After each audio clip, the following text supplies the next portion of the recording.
Salut Lou, je suis Ange Provost, je suis photographe de mariage et aujourd'hui je vais vous raconter les jolies traditions françaises que j'ai rencontrées sur mes reportages. La plus connue d'entre toutes, je crois, on la voit partout si vous avez regardé toutes les comédies romantiques possibles, les mariés doivent avoir quelque chose de bleu, quelque chose d'ancien, quelque chose de neuf et quelque chose d'emprunté. Quelque chose de neuf, souvent c'est la robe de mariée.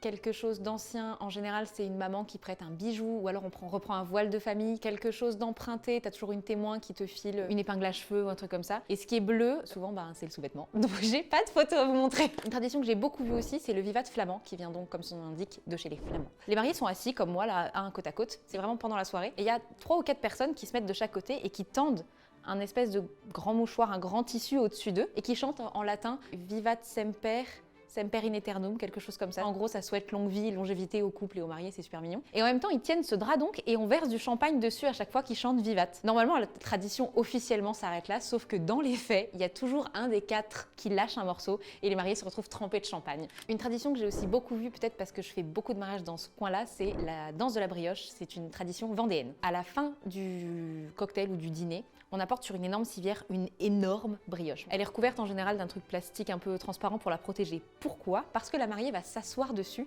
et on va la lever au-dessus des têtes sur la civière et tout le monde va danser. Une fois qu'elle a fini, on a fini de l'applaudir, elle descend, le marié monte aussi, les parents, on a déjà vu le prêtre monter dessus, c'est super drôle. Une autre tradition que j'ai croisée, c'est la danse de l'ombrelle. Les mariés se mettent au milieu de la piste de danse, tout le monde les entoure et ils ont une ombrelle au-dessus d'eux. Et tout le monde leur jette des serpentins, des confettis, etc. jusqu'à ce qu'en fait ils soient noyés et qu'ils soient juste une espèce de cloche de confettis. Chaque confetti qui atterrit et qui reste accroché sur le parapluie équivaut à une année de bonheur pour les mariés. Enfin, je crois que c'est la dernière que je peux vous raconter, c'est peut-être la plus drôle et un peu la plus what the fuck, c'est le tir de joie et ça se passe en Corse. Au bout d'un moment, tout le monde disparaît du cocktail, tout le monde va dans sa voiture chercher un fusil de chasse, ils sont tous un peu chasseurs, ils ont tous ce qu'il faut apparemment. Chacun prend son fusil et va tirer en l'air dans le maquis.